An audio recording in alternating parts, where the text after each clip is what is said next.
യേശുക്രിസ്തുവിൽ എത്രയും സ്നേഹം നിറഞ്ഞവരെ, വചനയാത്രയിലേക്ക് ഏവർക്കും സ്വാഗതം. യോഹന്നാന്റെ വിശുദ്ധ സുവിശേഷം 3-ാം അധ്യായം 7 മുതൽ 15 വരെയുള്ള വചനഭാഗങ്ങളാണ് നാം ഇന്ന് ധ്യാനിക്കുന്നത്. യേശുവും നിക്കോദേമോസും തമ്മിലുള്ള സംഭാഷണത്തിന്റെ തുടർച്ചയാണ് ഇത്. 3-ാം അധ്യായം 8-ാം വാക്യത്തിൽ നാം കാണുന്നുണ്ട്, കാറ്റ് അതിന് ഇഷ്ടമുള്ളിടത്തേക്ക് വീശുന്നു, അതിൻ്റെ ശബ്ദം നീ കേൾക്കുന്നു, എന്നാൽ അത് എവിടെ നിന്ന് വരുന്നെന്നോ എവിടേക്ക് പോകുന്നെന്നോ നീ അറിയുന്നില്ല. ഇതുപോലെയാണ് ആത്മാവിൽ ജനിക്കുന്ന ഏത് വ്യക്തിയും. ഇവിടെ കാറ്റ് എന്ന് പറയുവാൻ യേശു ഉപയോഗിച്ച ന്യൂമ എന്ന ഗ്രീക്ക് പദം തന്നെയാണ് ആത്മാവ് എന്ന് പറയുവാനും ഉപയോഗിക്കുന്നത്.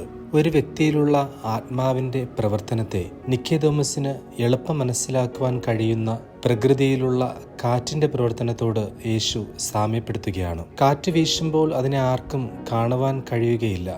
കാറ്റ് ഇഷ്ടമുള്ളിടത്തേക്ക് ഊതുന്നു. അതിൻ്റെ ആരംഭവും അവസാനവും എവിടെയാണ് എന്ന് നമുക്ക് തീർച്ച പറയുവാൻ സാധ്യമല്ല. അത് എങ്ങോട്ട് വീശുന്നു എന്നും നമുക്ക് പറയുവാൻ സാധ്യമല്ല. അതിനെ പിടിച്ചു നിർത്തുവാനും കഴിയുകയില്ല. എന്നാൽ കാറ്റിനെ നമുക്ക് അനുഭവിക്കുവാൻ കഴിയും. അത് നമ്മുടെ ശരീരത്തിൽ വീശുന്നത് നമുക്കറിയുവാൻ കഴിയും. വൃക്ഷങ്ങളുടെ ഇലകൾ അനങ്ങുന്നതും ശിഖരങ്ങൾ ഉലയുന്നതും നമുക്ക് കാണുവാൻ കഴിയുന്നു. അതിൻ്റെ ദിശ നമുക്ക് മനസ്സിലാക്കുവാൻ കഴിയും. എങ്കിലും അത് എവിടെ നിന്ന് പുറപ്പെട്ടുവെന്നോ എവിടേക്ക് പോകുന്നുവെന്നോ നമുക്കറിയുവാൻ കഴിയുകയില്ല.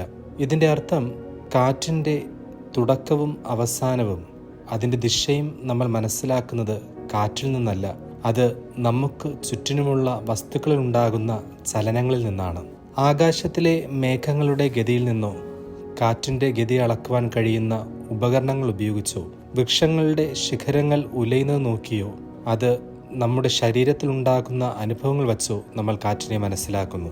അതായത് കാറ്റ് എന്ത് ചെയ്യുന്നു, എങ്ങോട്ട് പോകുന്നു, എവിടെ നിന്ന് വരുന്നു എന്നെല്ലാം നമ്മൾ മനസ്സിലാക്കുന്നത് അത് കടന്നു പോകുന്ന മാർഗത്തിൽ ഉളവാക്കുന്ന മാറ്റങ്ങളിൽ നിന്നാണ്. ഇതുപോലെയാണ് ആത്മാവിൻ്റെ പ്രവൃത്തികളും. പരിശുദ്ധാത്മാവ് എങ്ങനെ പ്രവർത്തിക്കുന്നു എന്ന് നമുക്ക് ഗ്രഹിക്കാൻ കഴിയില്ല.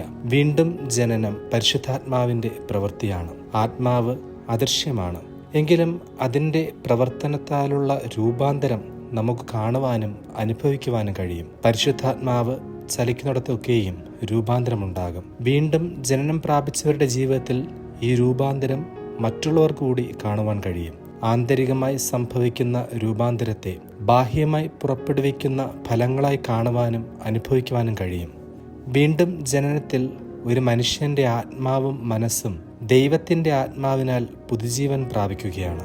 അതായത് അവൻ്റെ വ്യക്തിത്വവും ഇച്ഛാശക്തിയും സമ്പൂർണമായും പുതിയതായി തീരുന്നു. വീണ്ടും ജനനം പ്രാപിച്ചവൻ്റെ ചിന്താരീതികളും വികാരങ്ങളും തിരഞ്ഞെടുപ്പുകളും എല്ലാം ദൈവാത്മാവിനാൽ നിയന്ത്രിതമായിരിക്കും. ഓരോ ക്രൈസ്തവനും വീണ്ടും ജനിക്കേണ്ടവനാണ്. നാം ക്രിസ്തു മരണത്തെ തോൽപ്പിച്ച് ഉയർത്തെഴുന്നേറ്റതുപോലെ അനുദിന ജീവിതത്തിൽ നാം ഉയർത്തെഴുന്നേൽക്കുവാനായിട്ട്, വീണ്ടും ജനിക്കുവാനായിട്ട് ദൈവം ഓരോ ദിവസവും നമുക്ക് നൽകുന്നുണ്ട്. അത് പ്രകടമാക്കേണ്ടത് നമ്മുടെ ചിന്തകളിലൂടെ, നമ്മുടെ പ്രവൃത്തികളിലൂടെ, നമ്മുടെ വാക്കുകളിലൂടെയാണ്. അത് ഫലം ഉളവാക്കേണ്ടത് മറ്റുള്ളവരുടെ ജീവിതത്തിൽ. മറ്റുള്ളവർ നമ്മുടെ ചിന്തകളെയും പ്രവൃത്തികളിലും കൂടെ ലഭിക്കുന്ന ഫലങ്ങളിലൂടെ മനസ്സിലാക്കണം, ഇത് കർത്താവിലുള്ള പുതിയ സൃഷ്ടിയാണ്, ഇത് പുതിയൊരു ജനനം തന്നെയാണ്. അതിനുള്ള കൃപാവരങ്ങൾക്കായി നമുക്ക് പ്രാർത്ഥിക്കാം. ദൈവം അനുഗ്രഹിക്കട്ടെ.